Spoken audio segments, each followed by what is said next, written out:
malgré la fatigue, nous venons de passer 3 services au niveau du ministère de la Femme, de la Famille et de l'Enfance, qui est devenu le ministère de la Femme, de la Famille et du Genre, qui est devenu le ministère de la Bonne Gouvernance et de la Protection des Enfants, qui est aussi devenu le ministère de la Microfinance et de l'Économie solidaire. Je n'ai pas eu le temps de faire comme je suis en train de le faire, parce qu'il y avait de fortes mobilisations. 4 ministres étaient présentes du moins, avec le ministre en charge de l'industrie et des petites entreprises qui devaient aussi faire partie des passations. Et chacun venait avec ses amis, ses parents, ses collaborateurs. Donc la salle et les couloirs étaient archi pleins, qu'on n'a pas pu faire ce que je vais faire tout de suite, c'est-à-dire parler un peu de ces passations-là et essayer aussi d'apporter quelques mots, de placer quelques mots. Je ne devrais même pas le faire parce que ma sœur a déjà dit l'essentiel, mais il faut que je le fasse. Je dois dire que j'ai passé service avec ces 3 ministres et comme la secrétaire générale vient de le dire, les hommes passent et les institutions demeurent. L'État étant une continuité, je tenais vraiment à mettre en rapport tous ces collaborateurs aux différents ministres qui vont exercer leur mission pour une bonne conduite de ces missions-là. Je tenais vraiment à le faire. Je vois des têtes, des directeurs du ministère de la Femme ici. Je tenais à faire ces recommandations-là aux différents ministres pour que vous puissiez les accompagner dans la bonne mise en œuvre de leur mission. Et comme vous le savez, ce ministère avait une mission, 2 missions principales, une mission de développement social, mais aussi une mission de développement économique au profit des femmes, des familles. Et quand on parle de promotion de la femme, concernant le droit, je pense que l'enfant est inclus. On ne peut pas parler de la mère sans parler de l'enfant. C'est ça qui faisait la transversalité de ce service. Et nous avons travaillé, Madame le ministre, avec des hommes et des femmes engagés et qui ont su aussi assumer leurs responsabilités. Et c'est ce qui nous a valu ces résultats-là.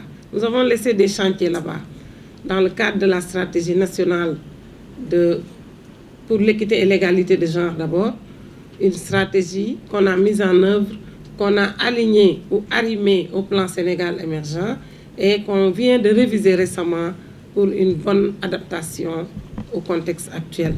Nous avons, dans le cadre de la protection des enfants aussi, adopté cette stratégie de protection de l'enfance avec d'autres mécanismes juridiques qui ont permis de dérouler dans l'harmonie pour le bénéfice des enfants. Nous avons aussi, pour l'aspect microfinance et entrepreneuriat, mis en place des chantiers de modernisation, des chantiers pour atteindre l'autonomisation de la femme qu'on peut définir en 3 points ou l'actualiser sur 3 points. Ces 3 points que sont l'accès au crédit, l'accès au matériel d'allègement et les formations. Ce sont des points essentiels pour l'atteinte des objectifs. Nous avons dans ce ministère des objectifs, nous avions des agendas à atteindre. Comme vous le savez, l'État s'était engagé par des conventions au niveau de l'international pour atteindre ces objectifs et nous étions en train de mettre en œuvre ces engagements de l'État, mais aussi mettre en œuvre des programmes au niveau national, des programmes qui sont conjoints, qu'on met en œuvre avec des ministères sectoriels, mais aussi qu'on met en œuvre grâce à l'appui des partenaires techniques et financiers. Donc voilà ce que je tenais à dire. Et dire aussi aux nouveaux ministres entrants, pour ne pas faire de redondance, leur dire que je suis disposée comme vient de me le dire ma sœur Viviane, ministre sortant, de leur dire que je suis disposée à les accompagner pour la réussite de leur mission. Pour maintenant venir à ce qui nous amène ici, Madame le ministre de la fonction publique, de la rationalisation des effectifs et du renouveau du service public sortant, Madame la secrétaire générale, Monsieur le directeur de cabinet, Monsieur le directeur général de la fonction publique, Messieurs les directeurs, Mesdames, Messieurs les chefs de division et chefs de service, Mesdames, Messieurs les agents du ministère, chers invités. Grâce à Allah le Tout-Puissant, le Miséricordieux, Son Excellence, Monsieur Macky Sall, président de la République, a bien voulu me faire l'honneur de me nommer à la tête de ce ministère qui est le ministère de la fonction publique, de la rationalisation des effectifs et du renouveau du service public. Et fort de cette confiance, une fois de plus conférée à ma modeste personne, je voudrais réaffirmer mon engagement et mon plein dévouement à exercer ces fonctions ministérielles fidèlement aux orientations définies par son Excellence le Président de la République sous l'autorité de Monsieur le Premier ministre. Il me plaît aussi de saisir l'occasion de cette cérémonie solennelle de passation de service pour exprimer mes vifs remerciements et ma profonde gratitude au chef de l'État et à son Premier ministre. Mesdames, Messieurs, c'est aussi le lieu de rendre un hommage chaleureux à ma sœur Viviane Laure Elisabeth Bampassi, qui a eu le mérite de conduire ce département à des niveaux valorisants. Je l'ai dit tout à l'heure, lors de la passation à huis clos, sous la supervision de l'IGE, que je retenais à travers son exposé exhaustif quelques mots qui résument toutes ces missions.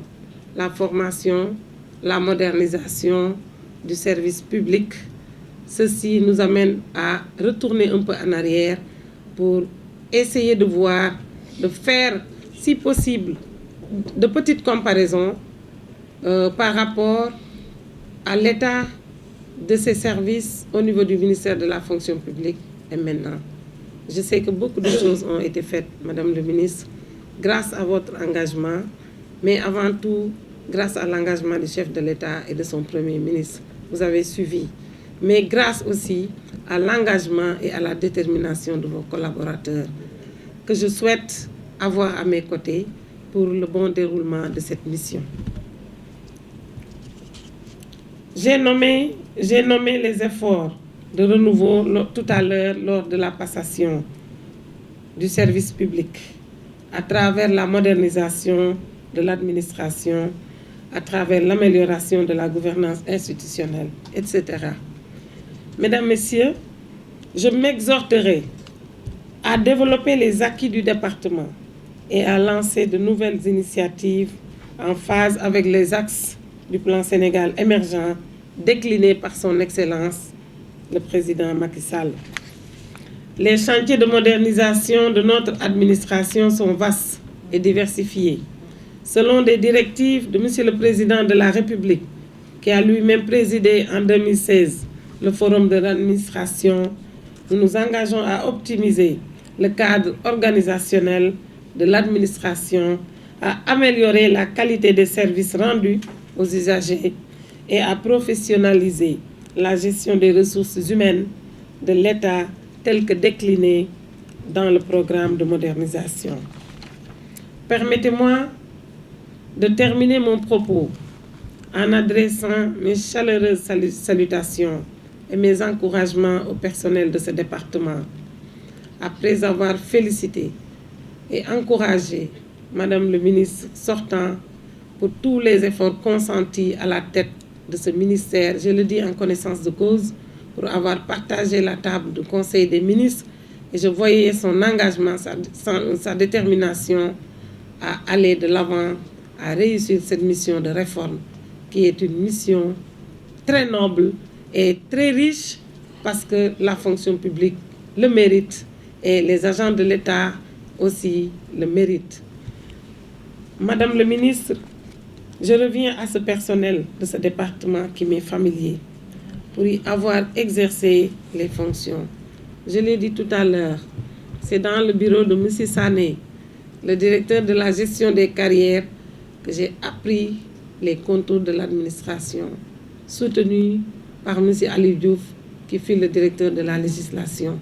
Je reconnais d'autres amis comme Medoun, comme la gestion de la DAF, d'autres amis que je ne pourrais pas citer, mais beaucoup de visages me sont familiers. Et j'ai servi d'abord comme chargé d'études avant d'être coopté comme chef de cellule pour la prévention des conflits sociaux. Et donc quand on parlait de fonction publique, on parlait aussi de travail. Il n'y avait pas encore cette scission. En tout cas, sachez, Madame le ministre, que vous partez. Vous devez partir la tête haute pour avoir beaucoup fait à la tête de ce département. Et je le dis en connaissance de cause. Mais n'eût été l'accompagnement de vos agents que vous avez remerciés, je pense que la mission pourrait être beaucoup plus difficile. Donc encore une fois, merci. Encore une fois, chers collaborateurs, je dois dire futurs collaborateurs, j'en profite aussi pour inviter tous les acteurs. Et quand on parle d'acteurs, on peut parler aussi du mouvement syndical, de tous les acteurs, les partenaires techniques et financiers, mais aussi le patronat. Madame le ministre, je voudrais vous souhaiter, pour terminer finalement, plein succès dans vos nouvelles perspectives et remercier tous ceux qui ont été présents aujourd'hui pour rehausser de leur présence cette cérémonie officielle. Je vous remercie de votre attention.